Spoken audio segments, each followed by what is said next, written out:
So just a little bit about Little Star before we get started. So Little Star, we're a non-profit organization. We primarily, everything we're doing is based on the principles of behavior analysis. So we are funded. Indiana has a wonderful insurance mandate. So all of our therapy is funded through this insurance mandate. So we are providing all of our services. We have to always be thinking about that medical piece. So really referencing the research, referencing some of those things as we've been going through. The makeup of our program, so we actually have, in each of our centers, right, we'll have a clinical director who will be on site, who's a BCBA. Under that clinical director, there are what we call program managers, and each program manager is going to be also at the BCBA level or very, very close. Under the program managers, they're having about 5 to 8 therapists. All of our therapists are not currently registered behavior technicians, as the BACB is just rolling that out now. We are absolutely interested in getting them all to the RBT level, so it's something that we're going to be striving for in the next year to get everybody set up. But looking at the credentials and what's required, they're very, very close. We also have, is a related services department. Casey's actually our related services director. So speech pathology and occupational therapy are blended into our model under a consultation piece. So what we found is really nice about that is we're able to kind of integrate their expertise, integrate their knowledge into the overall programming so we can get tons and tons of trial. There's very few areas that are pull out. Casey will target the articulation piece, and she can talk about areas that, as under her license, she feels like, you know what, I'm the only person that can do this.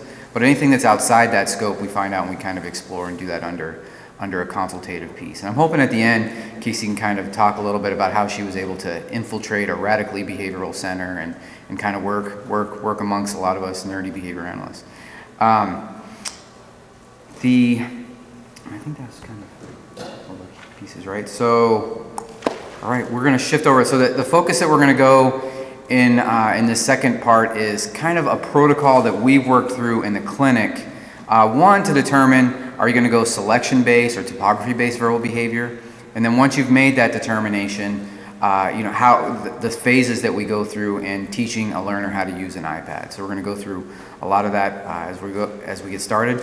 The abolishing operation for escape intervention is rolled out, so that 5-hour energy, if you guys get some point, it might have to prompt you to engage in that behavior if I see some waning. I know it's tough. I really appreciate you guys sticking through, and hopefully you keep finding this helpful. Okay, so I'm going to focus on center-based ABA programming in relation to using speech-generating devices. So the first thing that I wanted to talk about is selecting an alternative mode of communication, and how at Little Star Center, how we've kind of come up with the best way that we've found to do that. So the first thing that we do is we obviously look at the current communication modality. So if a new learner is coming into our center, how are they communicating at the present time? Are they using gestures, ASL, and MSE is what we call modified signed English. Very few kids actually use American sign language, so they do modified signed English. So you'll see the acronym a little bit throughout our presentation. Are they using pictures or some kind of a selection-based form of communication? Or do they have some vocalizations? Are they mature vocalizations, or is it more word approximations?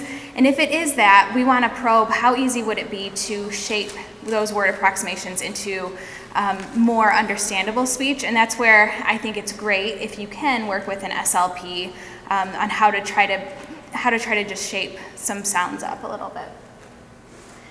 So primarily, at least up until probably just a few months ago, we've used the VB map as our primary tool in the center. So that's what we'll look at for using a tool to make this determination. So on the VB map, we're looking pretty much at 3 areas. So we're looking at the visual perceptual area, the imitation, and the echoic. So on a VB map, and these are all just fake VB maps, there's that visual perceptual, and on this VB map, in relation to the other milestones or the other operants, the visual perceptual is pretty high on this one. The imitation would be low, and the echoic is non-existent for this learner. So looking at that, we put that together. So a high visual perceptual, a low imitation, and no echoics, we would say that a selection-based would be the more appropriate form of communication. So looking at another learner, the visual perceptual here is low, imitation is high, and echoic is low, and we look at topography-based. So again with this, we'd want to see how easy would it be to build up some of those vocals, but maybe in the meantime we might go to a modified signed English just to get them communicating in the immediate time. And then for this learner, it would be the visual perceptual is about at a moderate level. Imitation is high, but the echoics are high, so we would go straight to vocal. Some other considerations that we look at are the age of the learner. We feel like we can't make this decision based on the VB map or any tool alone, so there are some other considerations. So the age, what's more acceptable? It's more acceptable to see a teenager with some kind of an iDevice or a tablet than to be carrying around a binder full of Boardmaker icons. So if we can go towards that, we would go more that area. As well, the responsibility. We have a lot of little ones come in, and I don't know that I'd hand them an iPad and think, yeah, just go play wherever you play. We've got a lot of water play in the center and things like that. So just responsibility of carrying around any of the form of communication. The mobility, and that's the mobility of the learner. So are they able to carry a binder full? Are they able to carry an iPod or an iPad? And then we also take into consideration, obviously, the family preference. So one story we have at one of our centers, we had a learner come in, and we went through this whole process. So we looked at her VB map, we looked at everything, and we made the decision from everything that we looked at that modified signed English would be the best form of communication for her at that present time. So we presented it to the family, and they agreed to it. Within about 2 months, we were able to, she was able to master about 35 signs, and going from no ability to really communicate functionally to 35 signs, it was pretty great. So I go into the first parent meeting, and I'm so excited to show my graphs and show how great that she's learning and picking up all these signs, and the family tells me that they don't want to learn sign language. So at that point, we had to completely change it. So it's a big factor that we have to consider. Just for that one learner, we did go to an iDevice, and she is rocking and rolling. I mean, she's answering questions with it. She's asking for tons of things. So it's the story ends well, but it was a little bit of a downer at first. So this is from one of our learners in center, and what it's looking at is he initially started doing modified signed English. So the blue colors, that's just showing the variety of mastered mans that we were able to teach him. So for sign language, we were just in the food and the activities. Since we've introduced an iDevice, as you can see, it's grown substantially, and what he's been able to communicate to us and the requests he's able to make. Okay, so what we're going to do in your binders, there are 4 VB maps. So if we could break up into 4 small groups, how do you want to break them up? Because we'll have to assign. Kind of in your little pods. Okay, so all the way to this side will be VB map 1, the middle will kind of be VB map 2, the middle over here will be VB map 3, and then VB map 4. And I can tell you the names of those kids.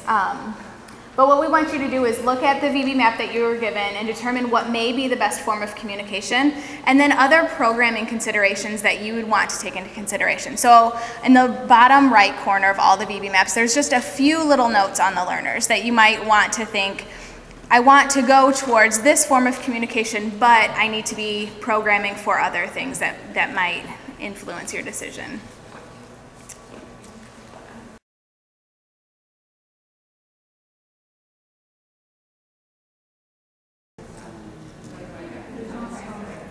Okay, so we'll just start looking at each profile together, and then if it was your profile, then your group can kind of talk about what you were thinking. So the first one was Grace, and there's her VB map. And just the note, so she currently communicates by pushing and pulling adults. She has a Kindle Fire at home and uses it to play. She does have problem behavior, and it includes throwing items, and the parents say they're open to any form of communication. So group 1, what did you guys kind of come up with? We decided that we probably start a PAX program because her imitation skills and her reaction skills are so strong. But she doesn't have any adults at this point, and adults are no. And we would do low tech because of some of the problem behaviors and not wanting to bring in a sensitive device and communication. Yeah, I think that's a great, I would say the same thing, and as we learned in the morning, it's pretty easy to transition over, so once those behaviors were kind of more under control, you could probably transition to a high-tech device. All right, the next one was Charlie. So Charlie's new to ABA, has poor gross and fine motor skills, uses a modified sign for more when modeled by an adult, loves water play, and speech sounds consist mainly of vowels. So what did group 2, what did you guys think?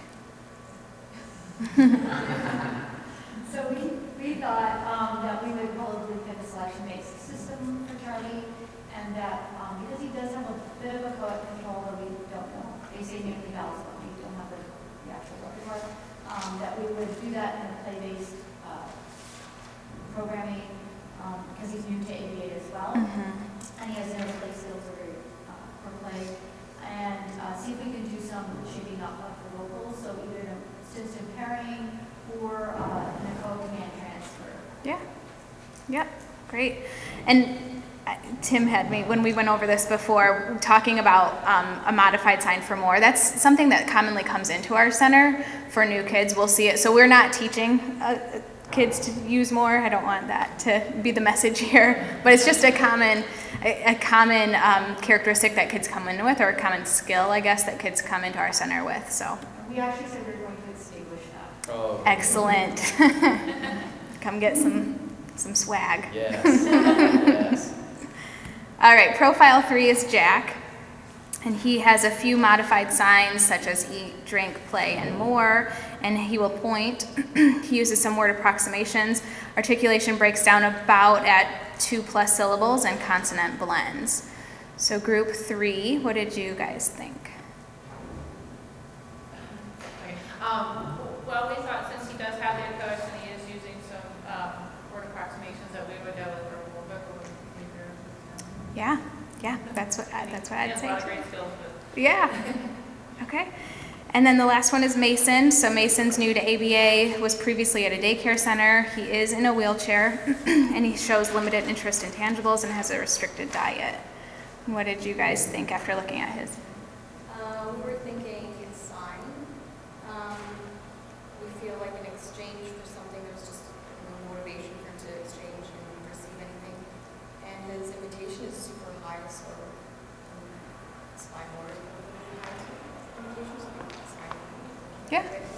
Great. Yeah. Did you have anything you wanted to add, Tim? Okay. All right. So now we're going to talk about how we in the center kind of set up our speech generating devices. So the first bullet here is choosing the right app.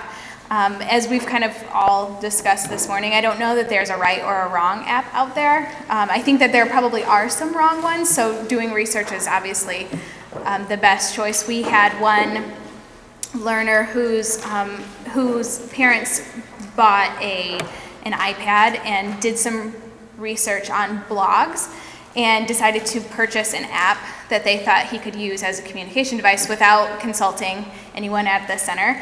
And what happened was they ended up spending a decent amount of money on an app that had no voice output. So it wasn't really functional for what they were looking for or what he needed. So we always tell parents, come and chat with us. We've got a good list of apps. We can talk through some of them, but definitely doing research. So core vocabulary versus individualized layout. In our center, we use typically Proloquo to go.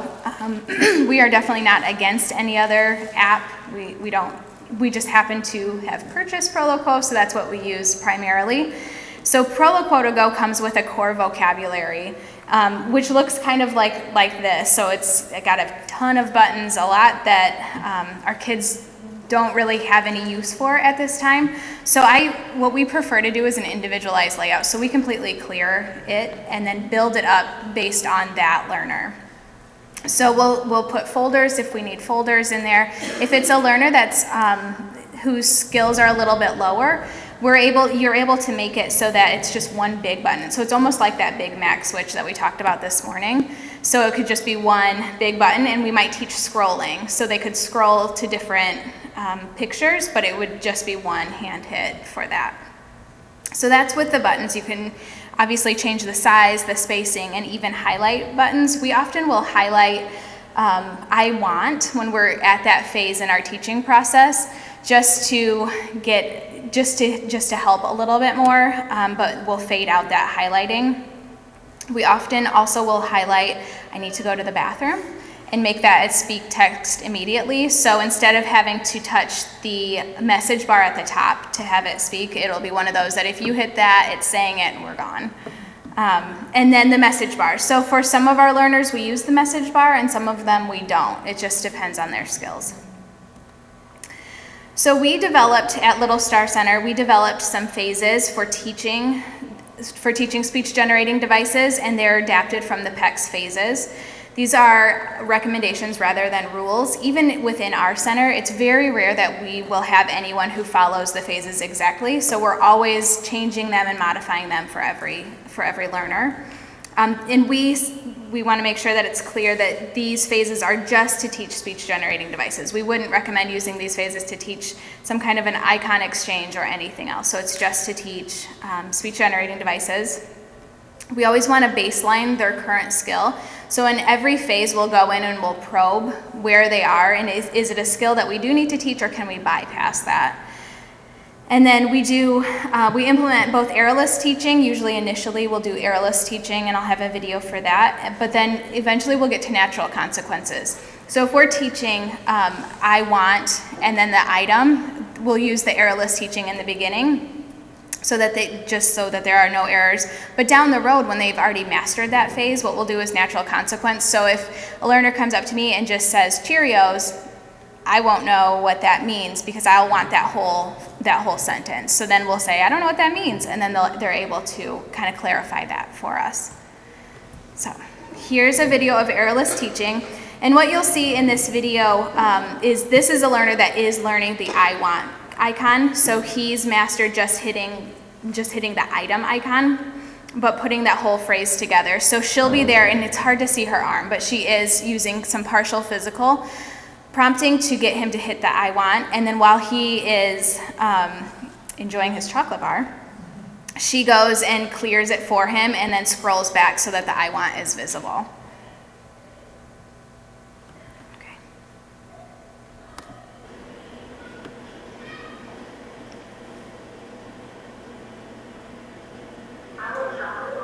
Cool, sure, bud. You can have chocolate bar. Here you go.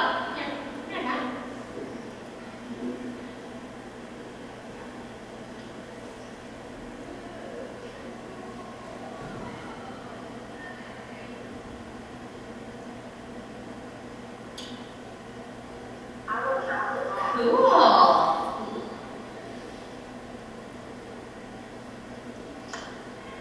Hey, wait a minute. Can you show me cool hands? Thanks, bud.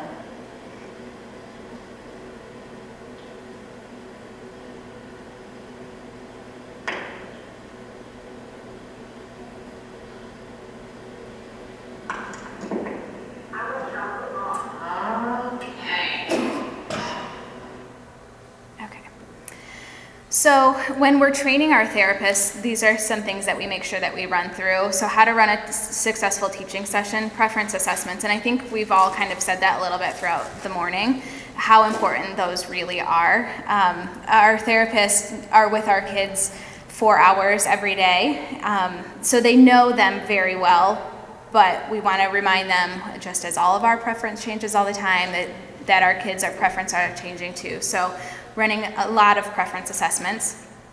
At least initially, we want to deliver the item requested immediately, so not a whole lot of delay. There was a little bit of delay there where she would, cool, great, and then she'd give it to him, so we'd want that to be a little bit faster.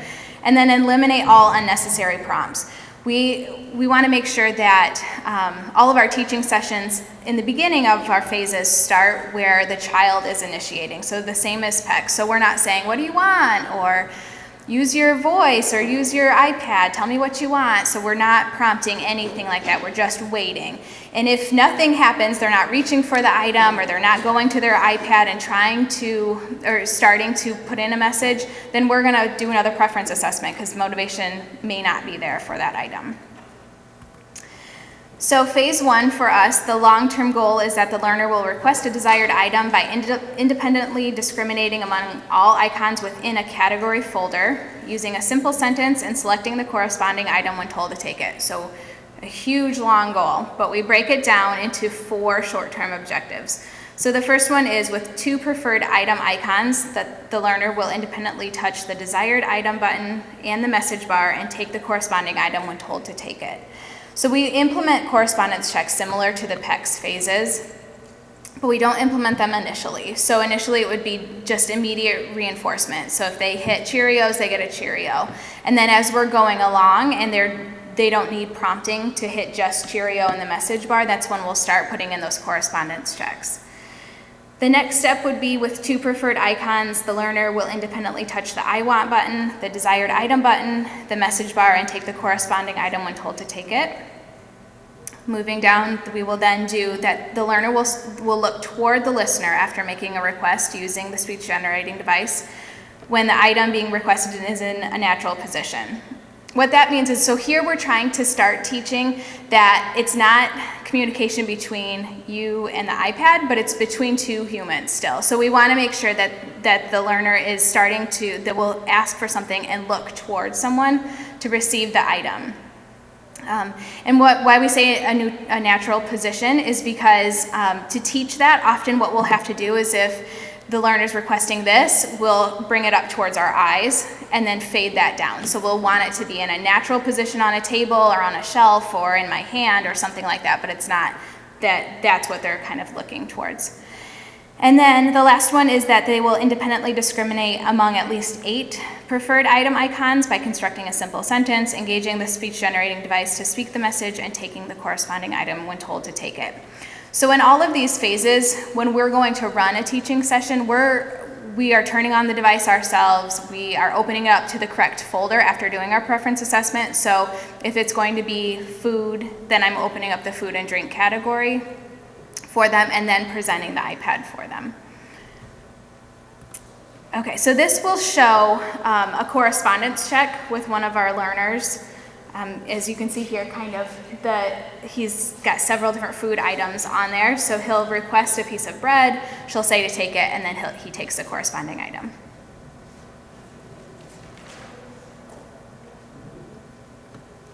There we go.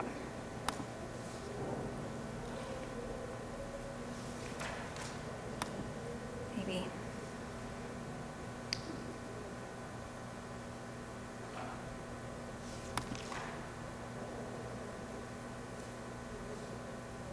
Any idea? Mm-mm. Well, what? Narrate it. Okay, well that's really what happens in this one, is he asks for bread, she says take it, and he takes the bread correctly. He takes it off the plate with that. He does, so he doesn't get into the pretzels. I don't know what else is on. Take to get him there. That's an amazing. How what? How long did it take to get him to that? You know, this learner actually started out with PECS, so he was pretty familiar with the correspondence check at this point, but in both communication modalities, it didn't take this one long to take that. What's often the biggest step with the correspondence checks for us is when we say take it, we've usually worked with our kids long enough that they don't just take stuff from us, you know? So it's almost some like, no, come on, go ahead, take it. So that will usually take a little bit of time, but yeah. Bummer. Okay, I'll give up on it. All right, so phase 2, our long-term goal is that the learner will independently navigate the communication device to request a desired item. So this is going to be teaching those beginning steps of turning on the iPad, of clicking on Proloquo or whatever communication application, and then opening up the correct folder. And we teach this as phase 2 because, again, as I talked about earlier, we want that reinforcement to be immediate. So I don't want that response effort to be so high they have to turn it all on and do all those steps before they get their chocolate bar. So here we're finally teaching this. And what we found with this phase is this doesn't usually take long because kids nowadays usually have had experience with some kind of a tablet, so they are already familiar with turning it on, sliding the toggle over, and then usually it's just teaching which app to click on. So I have a video of this, but I'm kind of afraid that none of the videos will work. Well, it's the same little guy, and of course he does it perfectly. How can you scroll to that section? Can I scroll to? In the thumb drive, not the actual video clip.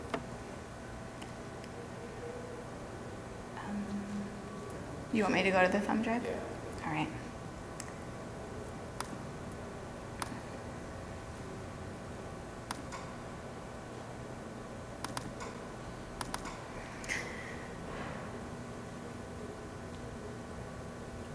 Dr. Went, how do I do that? Sorry, guys.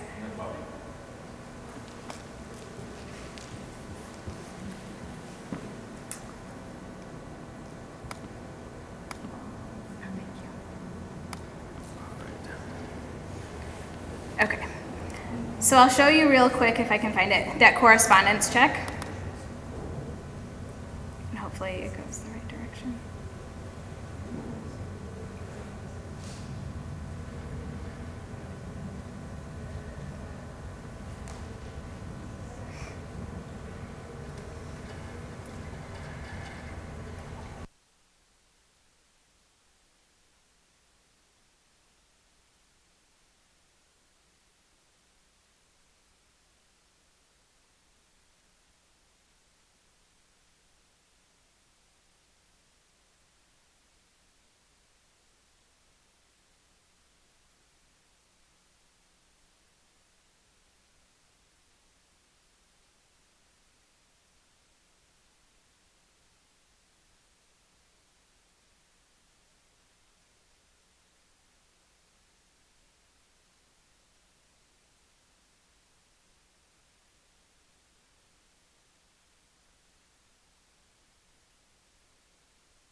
traveling to retrieve the communication device, travel to the communication partner, and activate the correct buttons to successfully complete the request.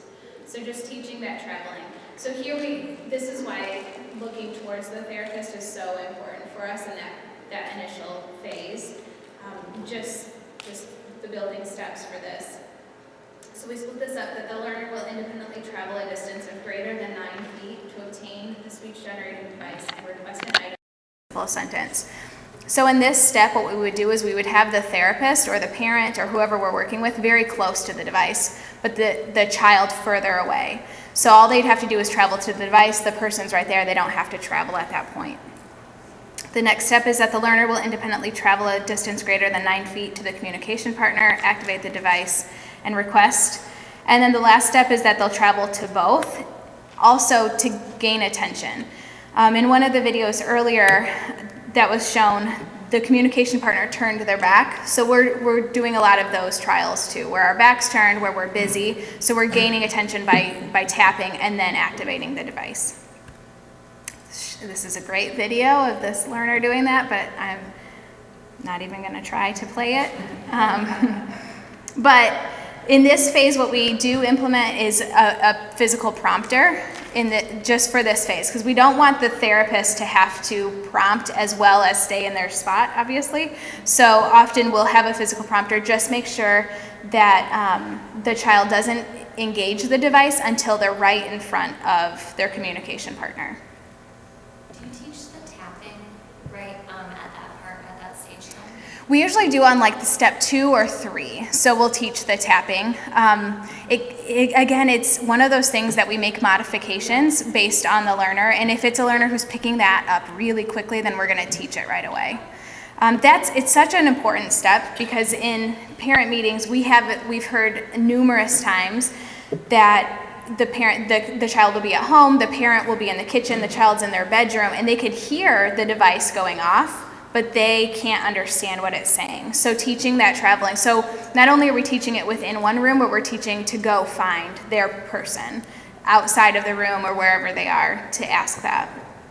So the final phase that we program for is responding to the what do you want. So this is when we want them to respond to us instead of initiate the conversation. So just one short-term objective, that the learner will independently activate the device and construct a simple sentence to request an item when asked, what do you want? This is, again, usually a pretty quick one for kids to master. Another great video of that. So the next thing that we want to talk about is home training. We typically recommend sending home the speech generating device after mastery of phase 2. So after they're able to put a simple sentence together and activate the device and turn on the device and navigate it completely independently, that's when we recommend it going home. That doesn't always happen. A lot of times our families buy their own iPads, so their thing is, if I bought it, it should be home, not sitting at the center on the weekends and after that, which is fine, and we completely agree with that. So we'll do some more intensive in-home training with the family. We always provide continuous training to monitor fidelity, because what we've found is we might have mastered using the I want, and then when we're moving on to other phases, all of a sudden we see the I want going away. And what we found is parents have been reinforcing just one word mans or one icon mans. So we'll want to monitor the fidelity and also just provide any suggestions for independence. We also ask that we allow them obviously to add buttons, so we'll teach them how to add buttons, but we give them general guidelines. A lot of our families, and I'm sure you all have had the same circumstances, but they want the I'm happy and I'm sad, which is fantastic, but so we'll talk to them about why we don't start with those and why we don't put those on for a while, since we can't read their child's mind, and either can they even, at least I don't think that they can. I guess they possibly could. So we'll give them general guidelines on adding buttons. It often will still come in with something really odd. So I make a lot of phone calls home to say, what were you kind of thinking with putting something on the device? Maybe it's not in the right spot, or I'll try to talk to parents about what could be more appropriate. So we'll suggest that the device has a home inside their home. So maybe the kitchen table, or it may be in the bedroom, but we teach the learner that that's where it always goes when they get home. Because usually when they get home, it's not that they want to just ask for several things, but they might set it down, go take their shoes off, put on some comfier clothing, things like that, but they know where to go back to find it.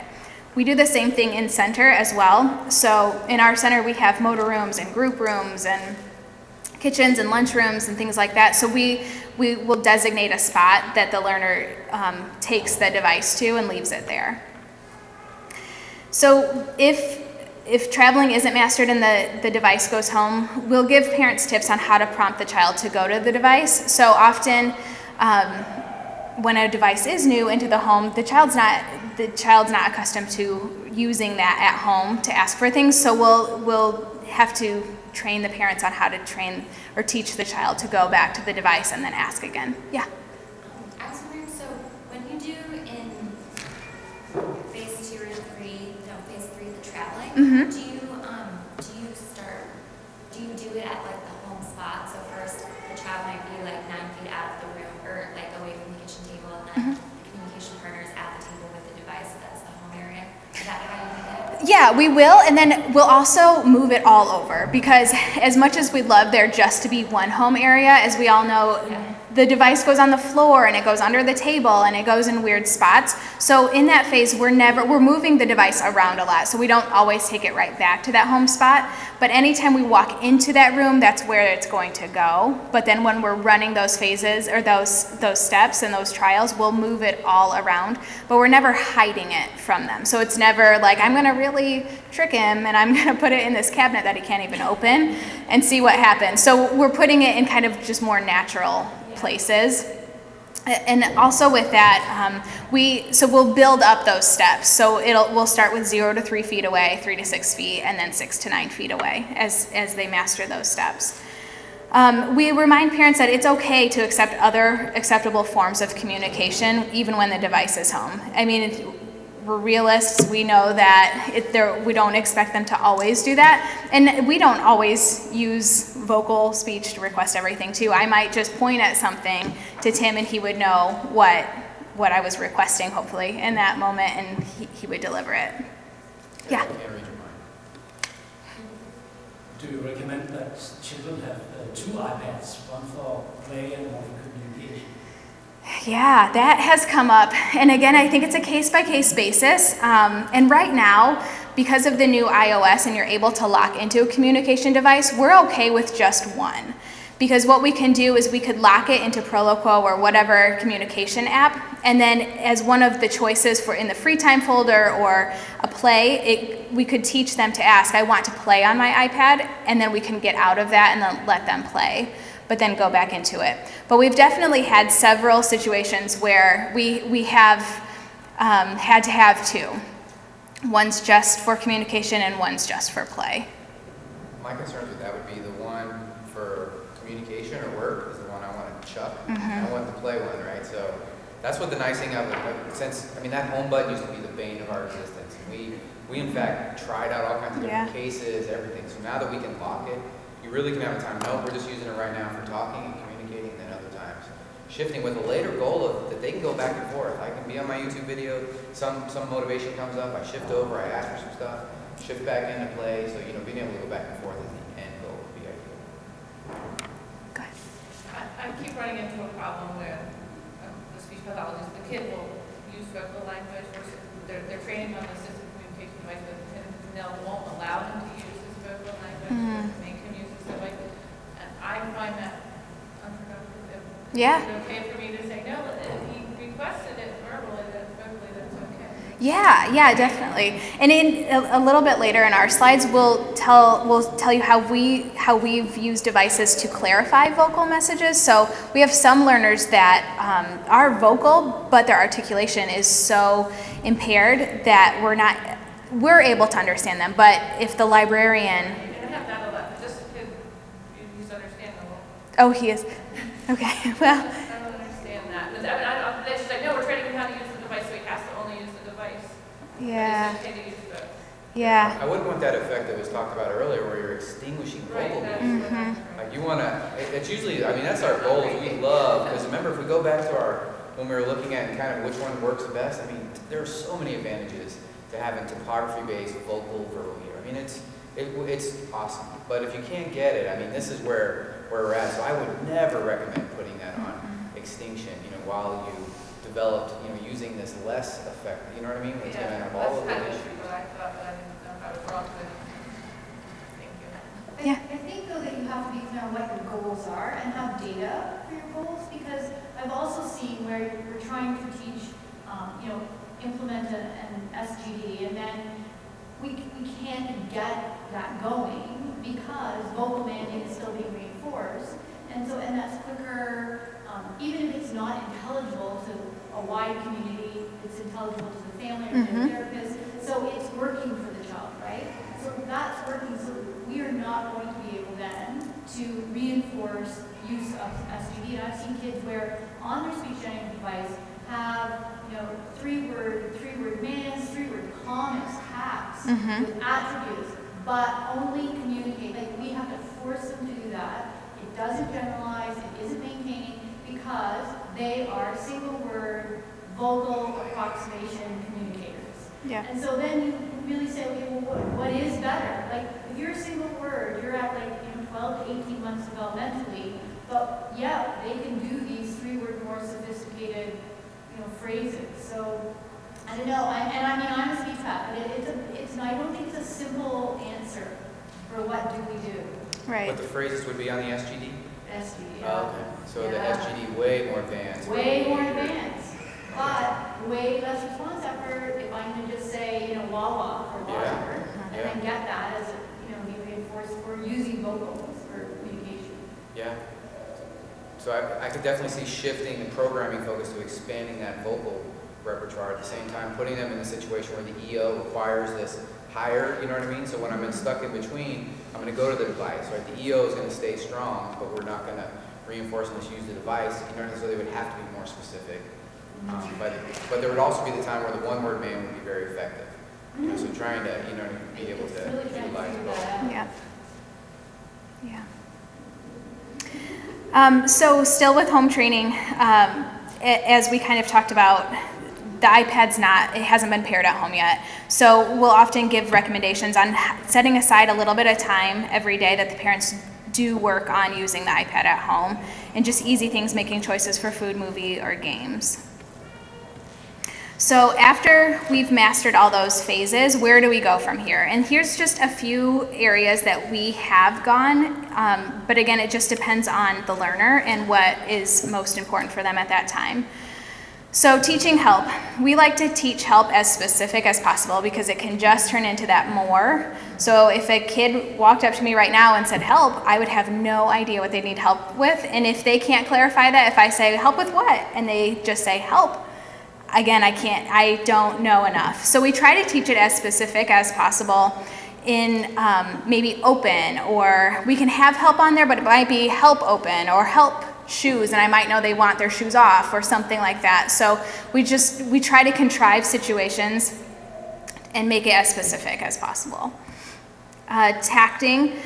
So we will often start with tacting body parts because, again, going back to those parent requests or concerns, they want to know when their kid's belly hurts or when their head hurts. And again, I can't know that, but if I teach body parts and then Johnny goes and plays outside and skins his knee, I can teach him to say, my knee hurts, or I hurt knee, something like that. So the hope is that we could teach those body parts and then put more with it so that they could communicate that.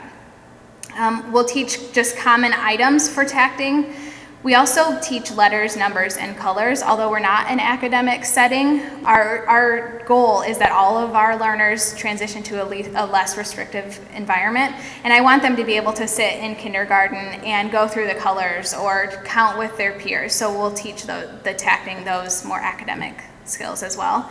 And then with colors, as Tim kind of mentioned earlier, we'll use those for attributes so that we do get more and more out of them. So it's not just I want ball, but I want blue ball, or I want the red ball, and contrive situations like that.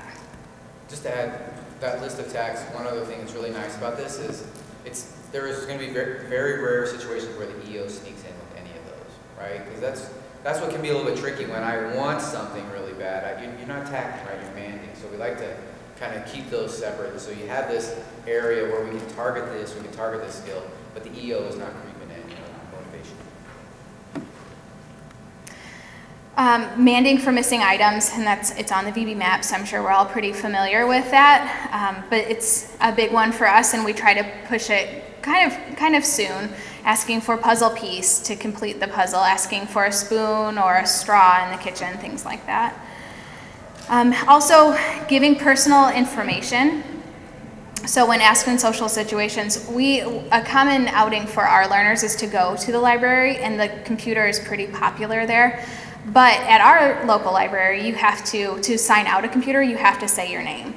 So we want our learners to be able to respond to, okay, what's your name? To say their name using the device.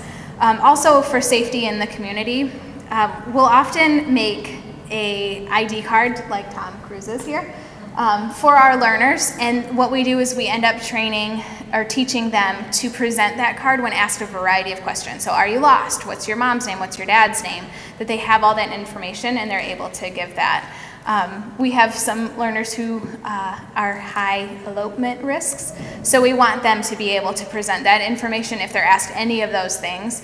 And when we kind of started doing this, we went around and probed our staff. If you saw somebody who you thought was possibly lost in a store, what would you ask them? And we all said something different. So we want to make sure it's not just, are you lost or do you need help, but that we ask a variety of questions. Did you have a question back there? Yeah. How do you teach handing them the card versus if their device is available, having them actually answer the question independently? So teaching, I'm sorry, I don't know if I heard you. The card versus... So they were lost in the store and they were asked, what's your name? Uh-huh. For them to show their card versus if their device is available, if you ask them what's their name, for them to answer that question differently in two different, the same question in two different settings. I think that you could kind of teach both. Our thing with the card, and especially for some of our older learners, is there's going to be times that that device doesn't go with them to the store, and we want to make sure that they have it. Plus, we'll usually put it in some kind of a wallet or something like that. But we will we'll teach it both, I guess, and it's not really answering your question, but maybe we're teaching the card first, it's mastered, now we're going to teach the device, that's mastered, and now we're going to accept either form. Okay. So even if their device was right in front of them and you asked them what's your name, you would still reinforce if they handed you their card? I would, unless the goal was because we wanted that speech output. So if it was like that for in the schools or something like that, we wouldn't want them to hand a card to their peer who says, hey, what's your name? We'd want them to say it. So I think we'd have to contrive the situations completely different when teaching those. I think that's a really neat idea for Ron, because if they both don't have their device with them, Yep. Yeah. Just to piggyback on that, so I actually train police officers and first responders, and so this is a common situation for them, is to encounter somebody who's non-vocal, out in the community. And so when I was able to show them even all the information that can be put on the device, like they can have their home address, phone number, all of that stuff can be in there. So that was really something that could also be very, very helpful for them. Yeah.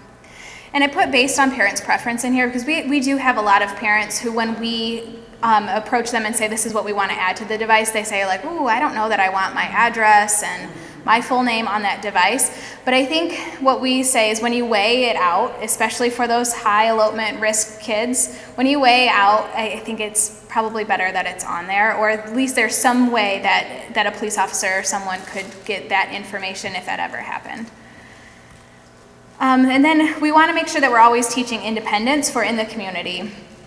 At Little Star, we have a Middle Star program, and it's for learners about 12 and up, and we don't have an age limit. So we work a lot with them on this, going out to restaurants and ordering popular restaurants, Pizza Hut, asking for help when they're out so that they're able to, number one, identify who works at Target, and then ask them an appropriate question. I worked with a young lady who uses an iPod to communicate, and Pizza Hut's a pretty common place for her family to go. So we worked, and we did BST, and we set up our own little Pizza Hut in the center, and we did so great for her to go and independently answer when asked, what would you like? That she would say pepperoni personal pan pizza and a Sprite. So I took her out to Pizza Hut, was pretty excited about it, and the waitress comes over and says, "What would you like?" And my learner types in, "I want pepperoni personal pan pizza and a Sprite." And then the waitress says, "What'd you say?" Because it's on an iPod and it's quiet and there's noise in that. So my learner right away hits it again and it says it. And then the waitress looks at me and says, I can't hear her. So we just went back steps, because as hard as we worked, I still had to be her voice in that situation. I had to tell the waitress what she wanted. So teaching those coping strategies and really teaching them everything they might need to know. So in that situation, what we did, we went back to the center, and we practiced, and what we taught her is to hit it again if asked for clarification, and if asked again, that she shows it. Because it'll stay in that message bar on Proloquo, the message, until you erase it or you ask for something else. So the next time we went out, it happened again. She ended up showing her, and I didn't have to say a single thing. So just being aware of how to get them as independent as possible in all those situations. And then, obviously, conversation, responding to typical questions. When they go to a family reunion and they see their second Aunt Helen that they haven't seen in a long time, Aunt Helen's probably going to say, "How old are you now?" Answering those questions. Initiating conversations with peers, asking peers to play games, several different things, and then jokes. And I have the cutest video, and I'm sure it won't play. But we've taught one of our learners to say jokes, and he's saying it here to a therapist, but this learner actually goes to school part-time and is in center part-time, and he's just cracking everybody up in school. We get reports all the time. So just getting them so that they can have those social interactions, because especially in the beginning, they're not gonna, with their peers, they're not going to be demanding a ton to them, and they're certainly not going to be tacting, especially someone who's in middle school. So giving them more appropriate social communication is great.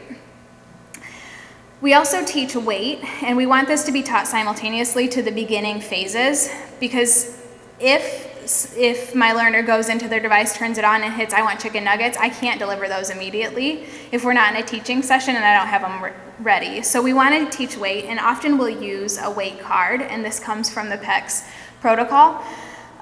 Just a little visual that can sometimes help. So if they do hit "I want chicken nuggets," I can say, "Yep, let's go to the kitchen, but you gotta wait because I have to make them." And then they'll carry the card around, and then we fade the card out. We'll also teach "no right now." We can't go to the park when we had a winter like we did, for anybody who lived in the Midwest. So teaching no, not right now, and probably not for a few months, we can't go.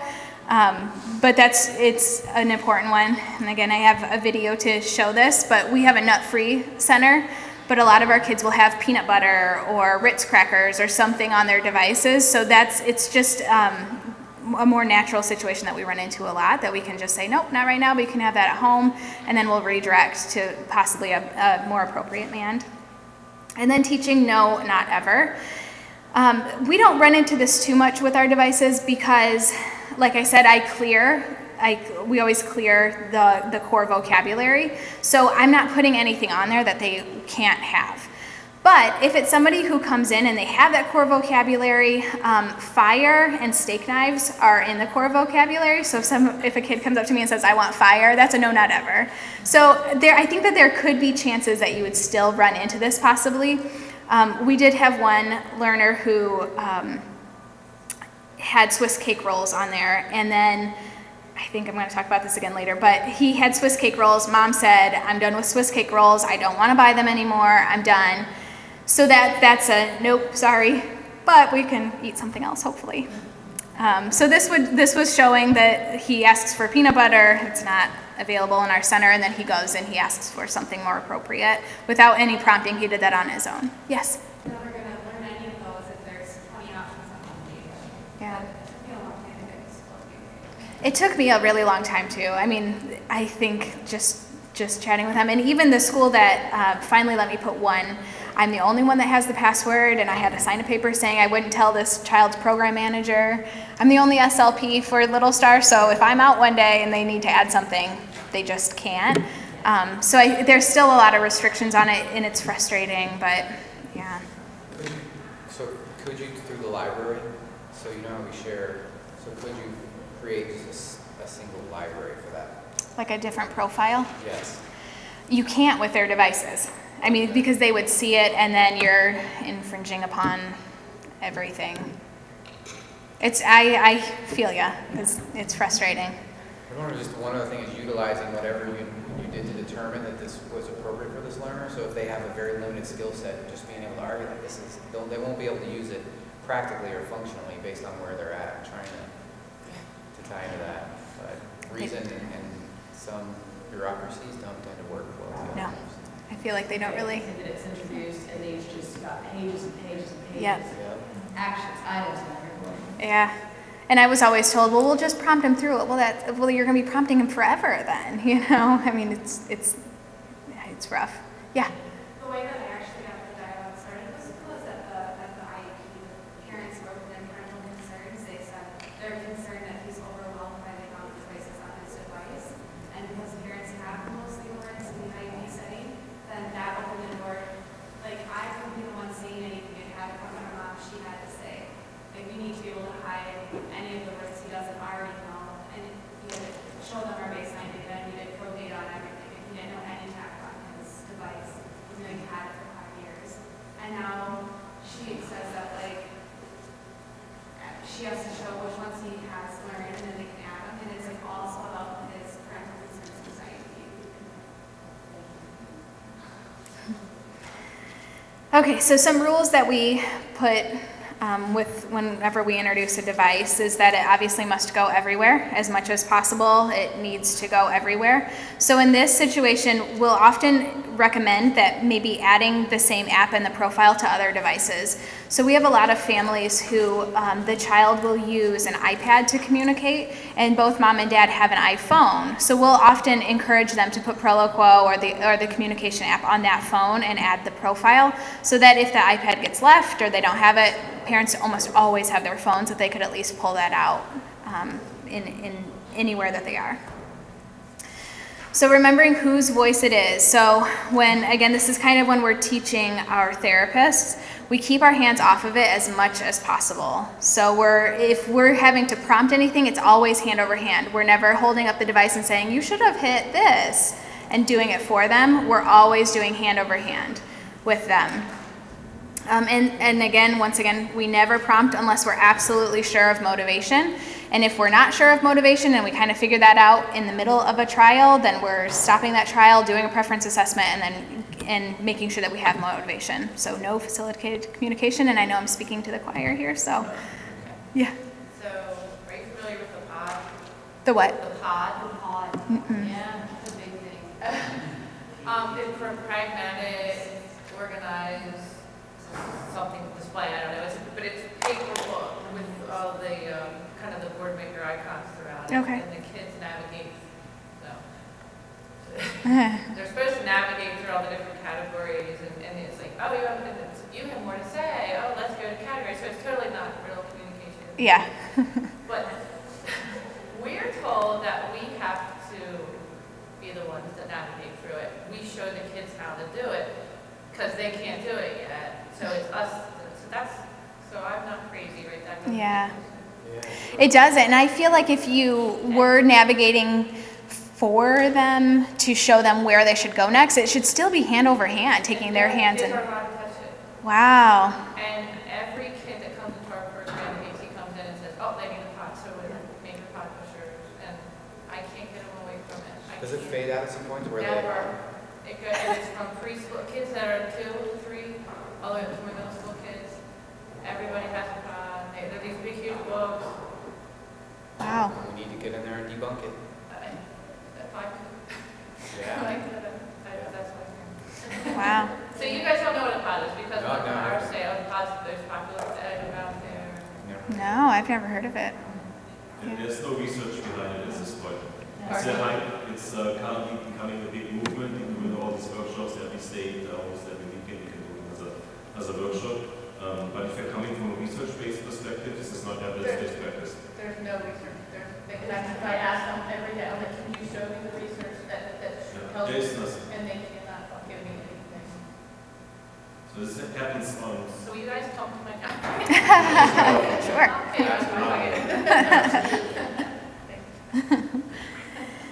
And then the next thing is, you always got to have a backup plan. So technology fails, tablets break, and it doesn't matter what case you have it in. When we first got our tablets, we researched cases, and of course OtterBox came up as the best one, and the only iPad we've ever had break was in an OtterBox.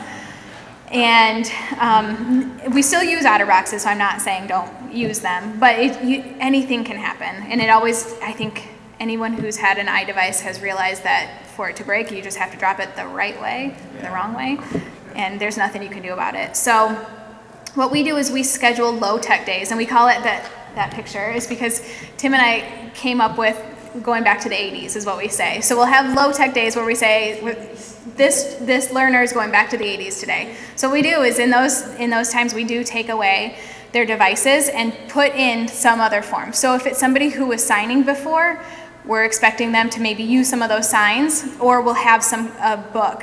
We'll often screenshot different folders and then have those in a little binder so that they use that binder. So we schedule those quarterly. They don't ever go well because nobody's happy about it. And we don't do it all day long, but maybe for an hour during that day where we take them away and just say, oh, it's not working, we got to plug it in, something, so that they use something else to communicate. And obviously invest in additional chargers because when they go home, they don't always come back to the center charged.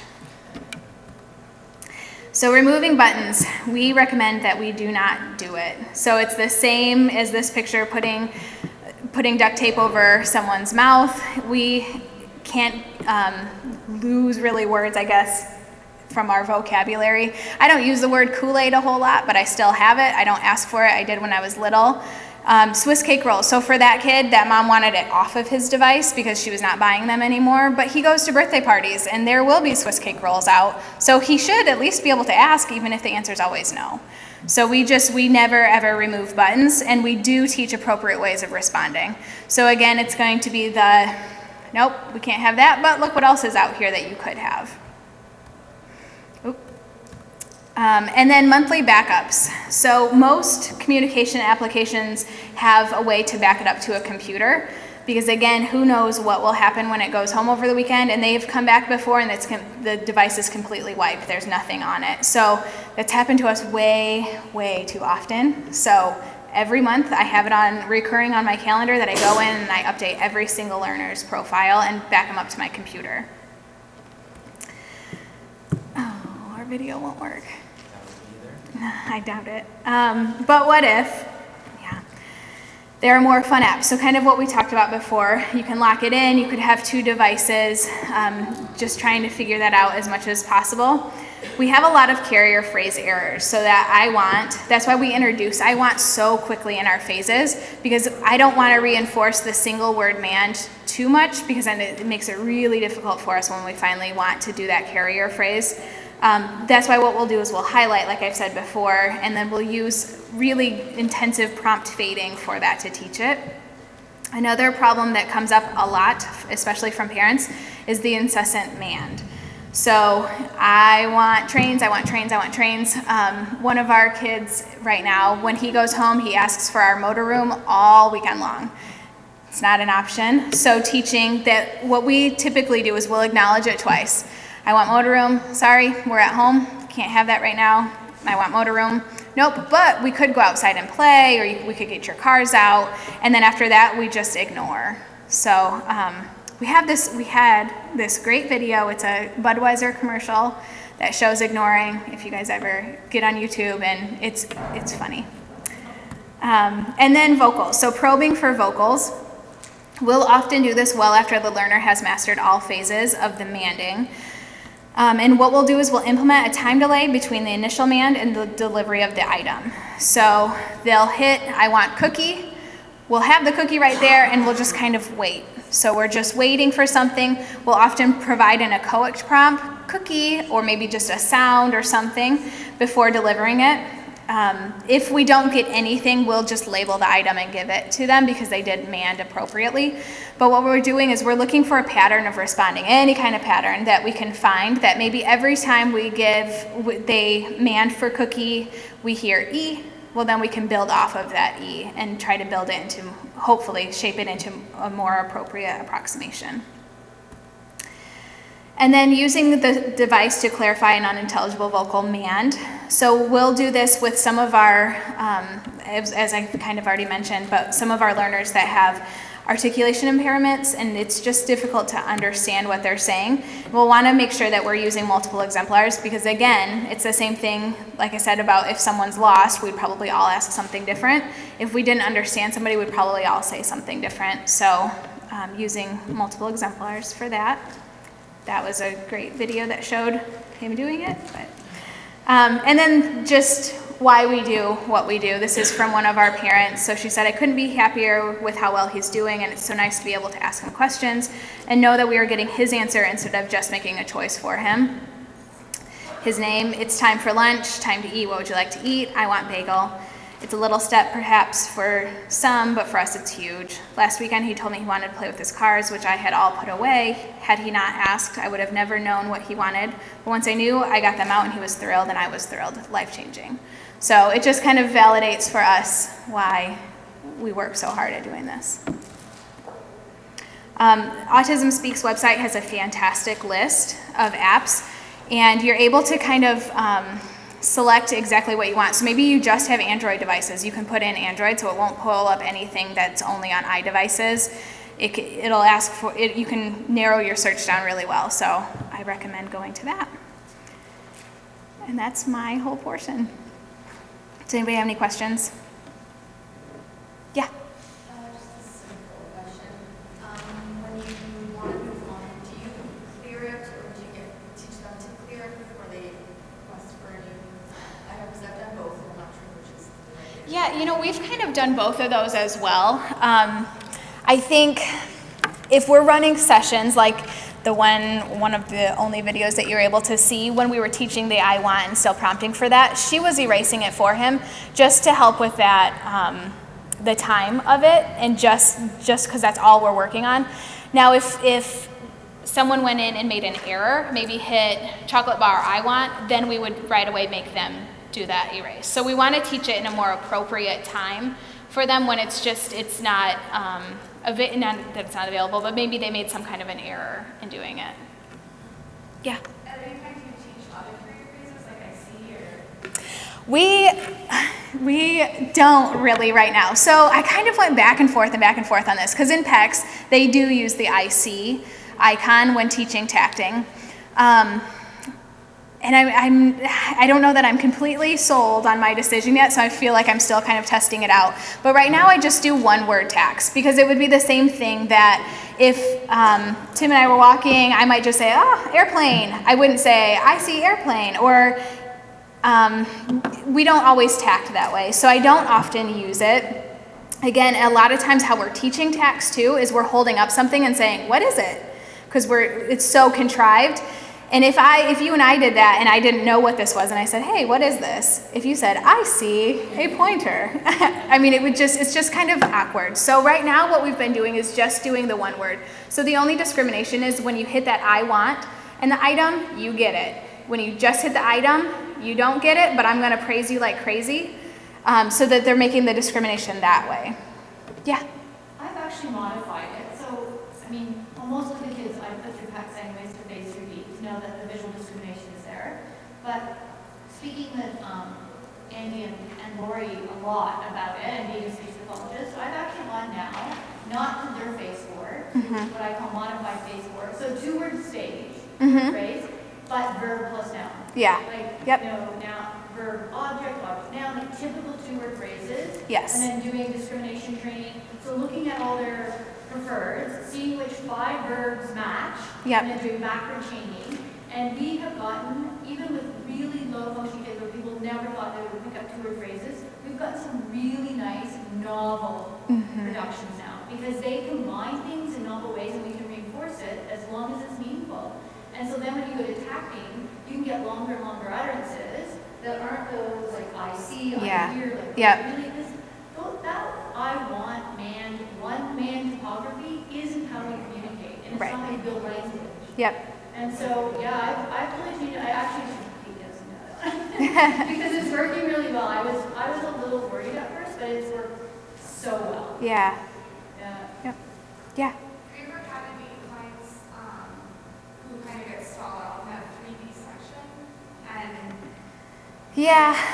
And just like any brainstorming ideas on how to move past that, 'cause we're, the correspondence check, I've got a couple of kids who I've never been able to get past, I pulled up 2 things that I think they want in the take it phase, and I just don't know where to go with it, because his textbook has gotten so large that, and because we also have to have very specific icons for him to make the association even in the first 2 stages, and then I'm always just looking for suggestions on other ways people try to move past 3D. So it's with the correspondence check that you're getting stuck? Yeah.